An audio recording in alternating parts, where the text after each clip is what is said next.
want to thank you for everything that you do for us on a daily. We praise you and we glorify your name. In Jesus' name we pray. Amen. My name is Mohomutsi Patrick Franz from a company called Key Wealth, and it's the company that is bringing you the annual financial education conference today. You must also know that this is the second one. We had the first one in 2017 and it was a successful one, and I hope this one also will be the same. But before I say anything, before I even welcome everyone, let me just recognize the presence of Mem Setshwaelo Maruna. Can we clap hands for her? She's in the building. All right. And also let me recognize the presence of Mr. Lerumo Mogobe, who will be sharing some insights with us as a serial entrepreneur. You can see that I'm learning from the best, eh? All right. And also, can you clap hands for yourselves? I mean, I guess it's also, we're also welcome here. It's a privilege, I mean, for you to be here with us. And I'll also welcome everyone at the VIP. I mean, I see Chili there, I see Warabile there. You can also clap hands for them. As Key Wealth, we're a financial advising and wealth management company. We started 5 years ago. In actual fact, we're turning 5 years just about 4 days ago. Ladies and gentlemen, entrepreneurship is difficult. And I know, as the speakers will share with you, this is not an easy road. So it's really hard. So, and I can tell you, the JCAP shows you that if you pass year 5, you'll have learned a lot.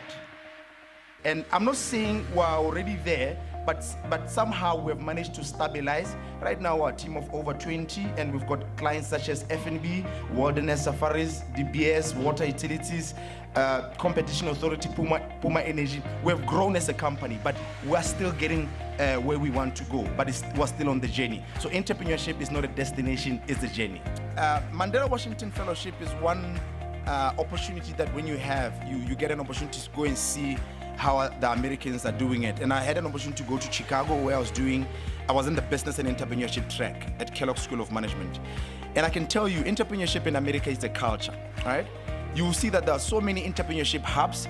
A lot of people embrace, even at a young age, they embrace the importance of entrepreneurship. And as you know, entrepreneurship is about solving problems and creating jobs. And you also are aware that in Botswana right now, as we are a population of 2.3 million, we've got more than 100,000 graduates unemployed, and amongst youth is about 38% unemployment, right? But nationally it's about 17.7%. By the way, it's reported. So it might be more than that. But this time around, we said, you know what, let's talk to entrepreneurs. Let's realize that entrepreneurs are the people out there trying to build their companies. They need the skills, they need the insights, and they need to learn from the seasoned entrepreneurs, the ones that have done it, and they can share some insights with them. And I can tell you, you're going to learn a lot today. We have speakers as Mem Setshwaelo, who'll be talking about personal mastery, you know, the emotional intelligence part of it. Employing people is difficult. You deal with different characters. People are coming from different backgrounds, right? Whenever you attend occasions like this, take it as part of Hurubisiwa. Are we together? Right. Say, now I've come here to gain something that will up me as a role player. And to do that, you have to be in a healthy place. We are not well at all. Am I agreeing or not? Yes. So we must understand that you cannot achieve anything, starting from happiness, which I'm sure you know that we're at the bottom of the rung when it comes to the happiness index. If I have the time and you don't know, I'll fill you in. You know. But the point is, you have to be healthy. You cannot achieve any of your dreams. You cannot reach any of your goals unless you are holistically healthy. So I'm going to give you 30 seconds to go with this at the definition of health. Because when we talk about health, the last time I was standing on this platform, actually, I was talking to doctors, psychiatrists, psychologists, and so on. And we're talking about holistic health. So you must understand what health is. Health is the ability to self-manage. Yeah? In the face of challenges, socially, physically, psychologically, let's put in spiritually. Emotionally, did I count emotionally in? Hey, ra utlwana bagaetsho. Unless you can manage yourself effectively, there is no way you can perform in excellence in all the roles that you are playing. Does that make sense to you? So then you must then understand that you have to live with high levels of self-awareness. People have heard this term, but when you ask what self-awareness is, people will tell you it means be aware of yourself. They just juggle the terms around. What it means actually is that you must live in your consciousness. So living, people say like be alert and aware all the time. And I mean it, on a moment by moment, minute by minute, day by day basis. Be aware of what you're saying, starting from what you're thinking, how it comes out of your mouth, and what action you take, how you behave after that, how you conduct yourself, how you relate to other people, how we interpret things. So that you have to be aware. Otherwise, you'll be slipping up and then you start blaming other people, situations, circumstances, and so on. If you are here, you've made a declaration, a decision. Yahore, I am here to learn something that, because I'm healthy, I know I can tackle. Don't be Setshwaelo, and I'm a counselor life coach, and my interest is in the transformation of human beings. In short, meaning that I have a great interest in the evolution of a human being in terms of mentally, emotionally, spiritually, and physically. So essentially that's how I would like to describe myself. The reason I am here, the role I was playing today was really to set up the participants, to ready them for all the other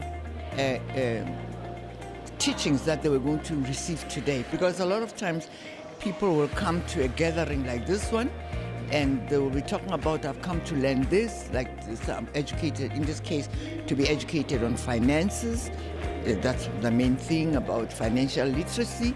But the point is, anything that you learn, you need, first of all, yourself to be in a healthy space holistically.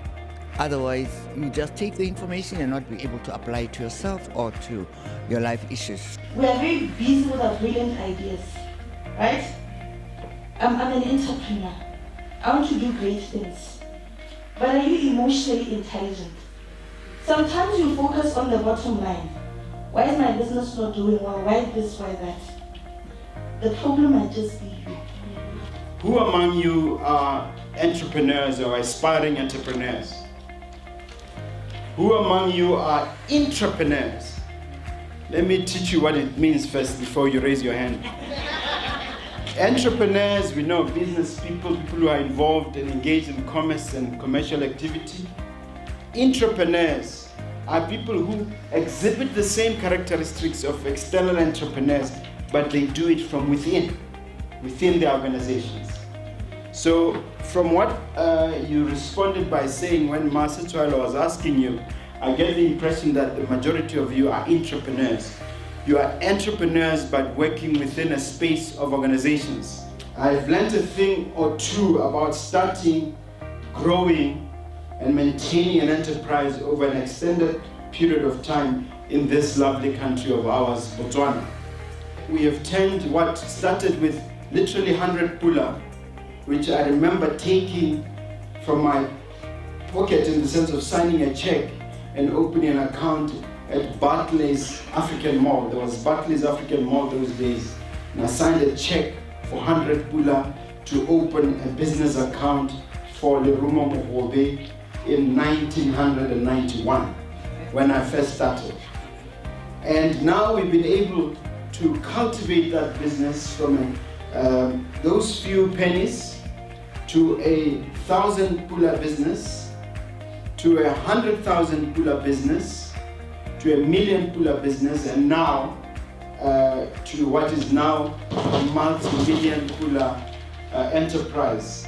And it is our hope and belief that with time we'll turn it into not just a billion pula enterprise, but into a multi-billion pula enterprise. It's all about an equilateral triangle like this, okay? It's all about this. Here is burning desire. It's burning what?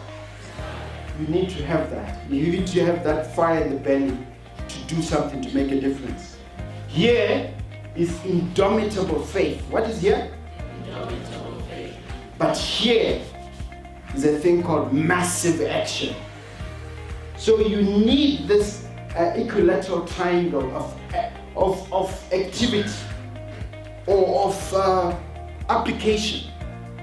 You need the desire, you need the faith, the belief, and now you also need massive action to make a difference. If you also want to further encourage yourself, you can read a book by an author called David Schwartz. It's called The Magic of Thinking Big. And one of the things he does there, which I love, he exposes one of the terrible diseases that we suffer from, called excusitis, the disease of giving excuses. And to that I've added another disease which is called victimitis. So I want you to pledge. Let us pledge now. Are you diversifying? Mark Zuckerberg is a billionaire. He's focused maybe on one thing. Why is it important to diversify? Is it for risk? Is it for income? I think the purpose in my case certainly was to ensure that the roots are deep enough and to ensure that it wasn't just a case of having something to fall back on. I was just wanted to ensure that although I'm in the property space, that there are different aspects of property to create an ecosystem, like I explained, within which money can circulate and business can become self-sustaining. That was the real reason. Absolutely. I've had a very interesting and interactive experience with the audience. I would like to think that the audience was sufficiently energized, empowered and enthused, and that they have learned something from our participation this morning. I certainly learned a lot from the presentation of Setshwaelo when she talked to us about the 7 deadly sins to be avoided, and when she talked to us about the importance of having energy, having enthusiasm, the importance of that in life. I also am looking forward with great anticipation to the presentation of Mr. Sebonego, which is the next one. On the whole, so far, it's been a wonderful and exciting experience. I do hope that the audience has benefited as much as I have. Good day, my name is Tumelo Sejobu, and I'm simply the Director of Ceremonies for this year's annual Financial Education Conference. The theme is Building Financially Sustainable Enterprises. So far, it's an amazing event. The feedback is also amazing. People are enjoying the realness of the event and the opportunity to ask and interact with multi-millionaires. I'm the producer and the production manager for Maitisong. Maitisong is a financial literacy program that is empowered by Barclays. What we seek to do is teach people and communities around Botswana about financial matters, simple financial matters. Bona kana nna ke gore letse ka kganyele ya gore wa go rekela bitse on my birthday. So ska lebala gore birthday ya me is in 3 days. In 3 days. Yeah, I can't go at least a month. E tshara. Kanda no batla gore No, but anyway, the business. You never disappoint. Can't wait to plan. I go to plan it. Bon, I'm talking. Regile, but don't worry, my love. I'm thinking, Hore, because I'm expecting 27,000, right? Yeah, I want to open the check. Wait a hurricane. Come here,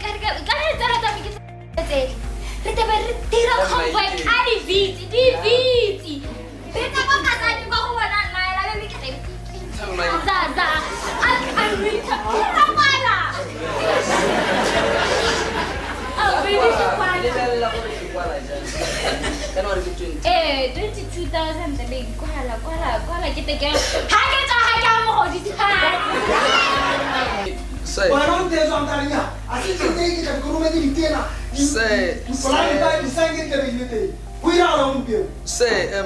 tota ke mo tseleng se mpa 3 days. Le romela deposit ya 25,000. Wa go sa mo mo nna le.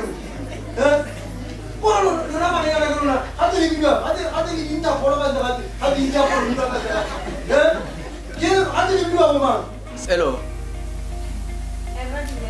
Hey, Fifi. Ke marara. Ke marara. I check. I mati. Hey,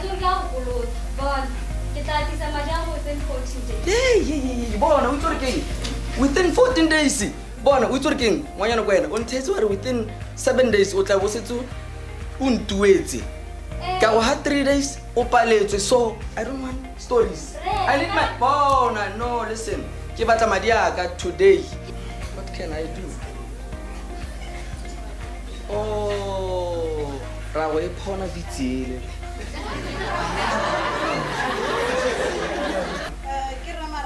Ke marara ka seng. Emma, my friend. I'm calling you. Check it. One right now. I am 2,500. Ka isa I change.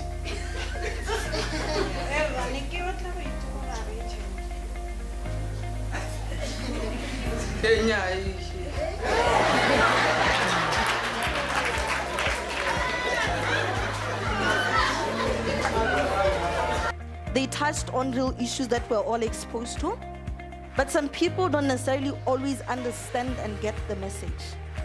We've been sharing on what we learned, so it really shows if we come together, who would have thought the creative industry will meet finances somewhere? But we are living during those times. Another round of applause. I am a television presenter, radio personality, media entrepreneur. Every single Friday and Saturday, I get to use this awesome big voice of mine and my bubbly personality to entertain and engage with people on radio on Gabza FM 96.2. Hi, Gabza FM. Yes, it's called The Arcade, and that's where we have #ReOnAir. I'm also a TV personality. You can watch me on BTV every Monday at 8:30 p.m. for Travelogue Botswana, where we get to show you the best of the best in terms of tourism in Botswana. I also am on Now TV, which is on DSTV, and I'm so excited about that. It recently launched 2 days ago. I host a show called African Youth in Business. So I grew up just always being that entertaining girl, always confident, never shy of any stage and anyone in the room. At the tender age of 10 years old, which is why I have 10 years of experience, I went on to host a kids' TV show called Monetizing. I want to share something with you. When I walked into that auditorium, I knew that job was mine. And that's because I knew that I was what they wanted. They wanted a confident person, tick. They wanted someone with personality, tick. That was me, and obviously the age part. I knew that was me, and I got into that room. There were about over 800 people there, but I knew this job is mine. And I think when it comes to monetizing your talent, the first thing that you need to recognize is, do you have a talent? What is your talent? Your talent is something that you're born with, something that you are gifted in, something that you can do a little bit better than your neighbor.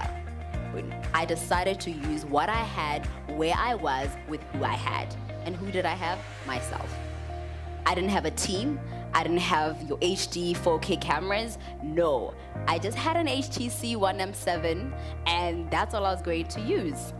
I was with my mom that time, and I came back to Botswana, and I gave my friend, I didn't wait. I didn't go around asking, what do you think about this idea? Do you think I should do this? Do you think it'll work? No. I got to Botswana, asked my friend, hey, to hold my phone, let me do this. She didn't even know what I was doing. I recorded that, put it up. That video got about 700 views, which by then, 5 years ago, that was a big deal. And so then I started doing that, being consistent and engaging with people on social media, doing social media codes, putting more videos, more pictures, and people really liked that. Back then, people were doing more blogging than vlogging. So we were like the first few people to do that. We were breaking new ground.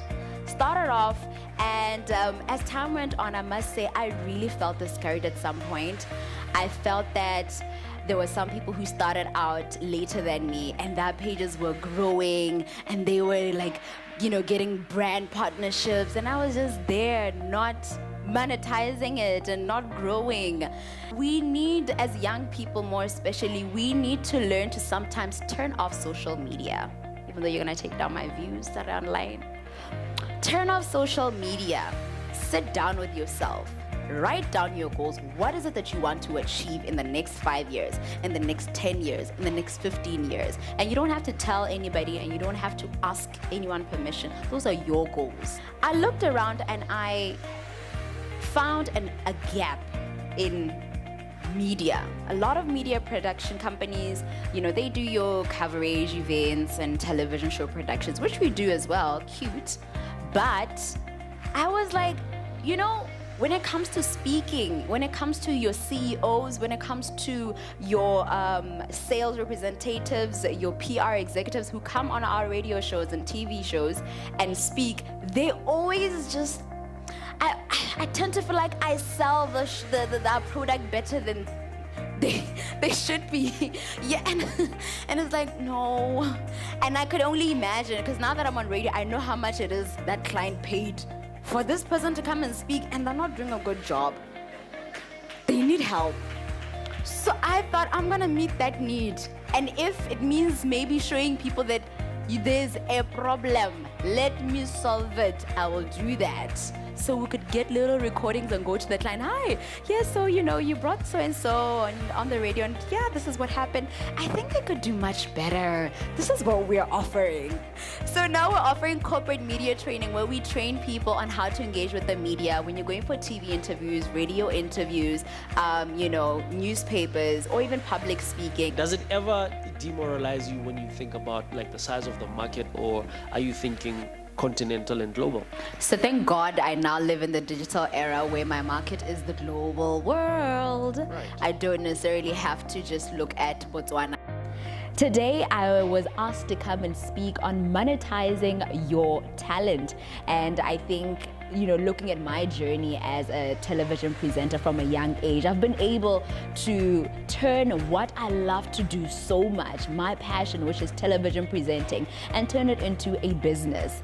And so I got to share my truth, share my journey with everyone. And it was just honestly one of those experiences for me that blessed me so much. I know I was the one giving, but then I got blessed so much in just knowing that, there are other entrepreneurs like your Sebonego who are doing so well, and other people who are inspired by my own journey that I could impact as well. My business cannot grow beyond the level of my personal development. So I got to change myself, I got to influence myself and grow myself before I can grow my business.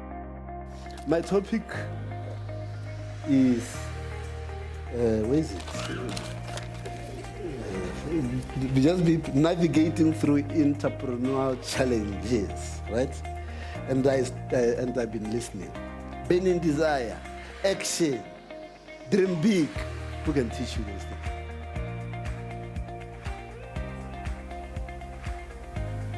Can you be taught to dream big? God, really? Can you be taught to act? Can we be taught to have a burning desire? I want you to have a burning desire. I wonder how it is. I can't imagine that conversation. Burning desire. Don't give up that quick. I pray that you die with a baton in your hand to pass on to the next generation.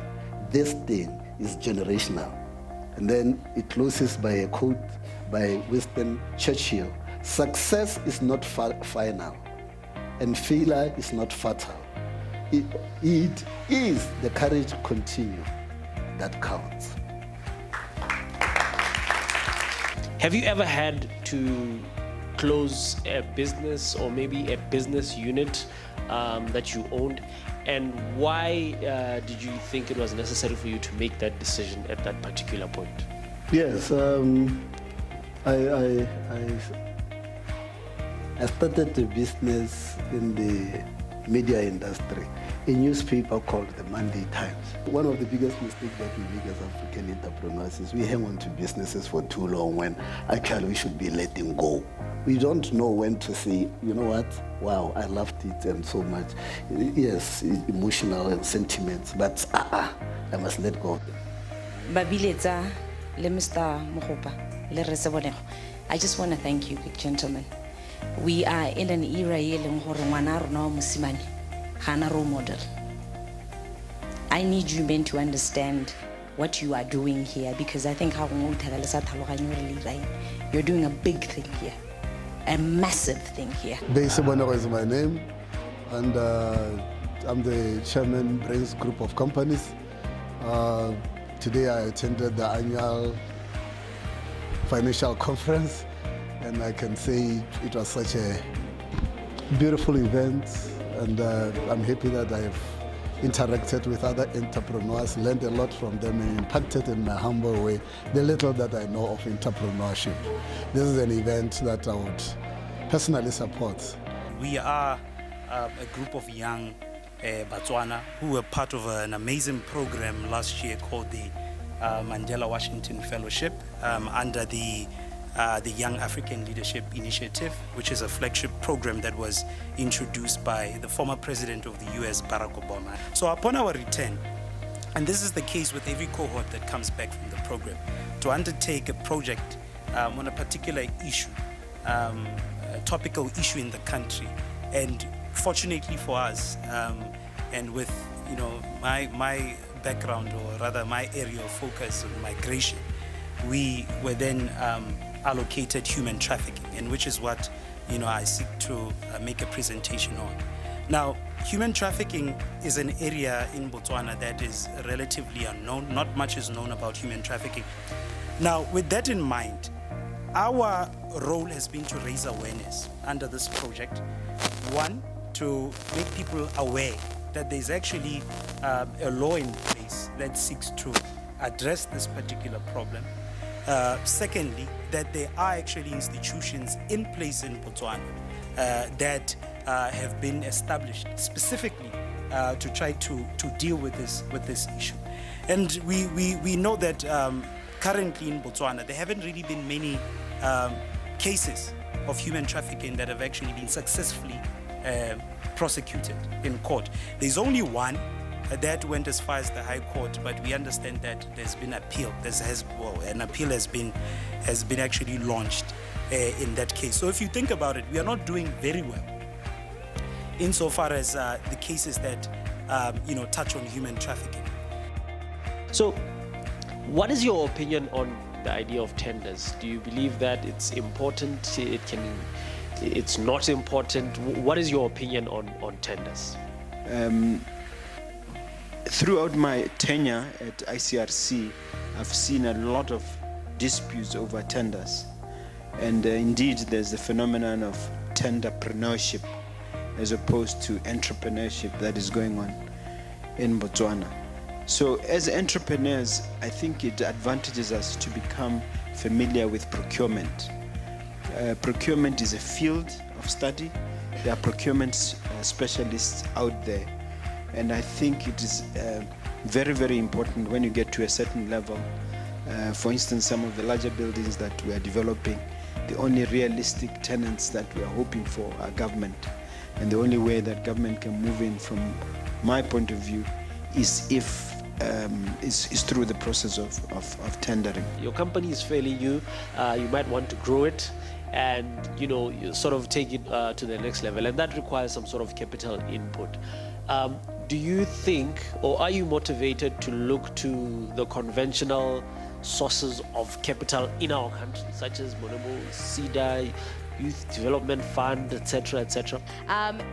For venture capitalism and the way I want to grow my business, I think I like the long route. I like the long route of building your business one step at a time. With every income that comes in, you multiply that money, and you acquire more assets, and that is for me how I want to run my business. I don't mind going to entrepreneurs like Base or Lerumo Mogobe for advice and all of that, but I'm not yet too comfortable with the idea of looking for somebody to then inject in some money and then like what's going to happen after that. I'm not too certain. So that's where I'm at. I just want to ask you about, the importance of branding. Please don't brand yourself to the level where there is a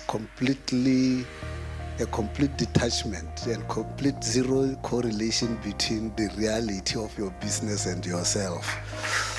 Because then you are playing to the gallery. You are not in business. Most people don't live in that consciousness. They live in that subconscious. Why? Because the subconscious is the record of the past. I can tell you, it's not like I'm teaching now, but I like teaching. But I can tell you that a lot of things run as programs. Like you go into your car, you don't have to look where you put the key. You don't have to look where the brakes are. And you see, those are things that are like programs in you. Even poverty is now a program.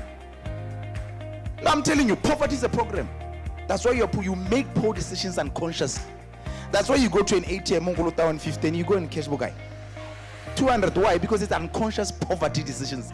It's scarcity and inferiority complex. Actually more. That's why we tend to leave people with an impression, like a depression, because we are materialistic. There are a lot of people whose names we don't know about who are successful in business, and events like this are important to bring those people into the limelight and just have them share that information. Outside of the conventional, popular businessmen that we already know, I think it is important that we have the names that we had in today's business. Hello everyone, my name is Katla Honawa. I'm a graduate from the University of Botswana, where I studied public administration and political science. I was very privileged to be here today at the annual financial conference, which was hosted by Key Wealth. I've learned a lot, and I'm really thankful to my mentor, Lilian Moremi, who I got to know about this event from. And it is one of the things that me, Setshwaelo, remarked on, that it is very important to have a mentor in life. This has been a great privilege, and like Mr. Mogobe said that he wishes that one day, after a certain number of years, to meet one of us who attended this event and to testify that, what you said or what I learned has worked for me. I believe I'll be one of those people, and thank you so much. Hello everyone, my name is Mohomuti Patrick Franz, and I'm so excited to having, being part of the team that organized the annual financial education conference. In actual fact, this is the second one, because we had the first one in 2017, which was a success, and I'm also excited to know that this one also was a success. And I've also seen that, the guys have worked so hard. They've done a marvelous job. I'd like to thank all the team that was behind it, the speakers that came through, and also the audience. They were so engaging, and everyone was eager to learn. And there was an awesome and amazing event that went through, and we're so excited as Key Wealth, and also excited to also looking forward to hosting the next one next year. So look forward to that one, as Key Wealth will bring in more. And this time around we're talking about building financially sustainable enterprises, but we'll definitely bring even bigger ones next year. Thanks a lot.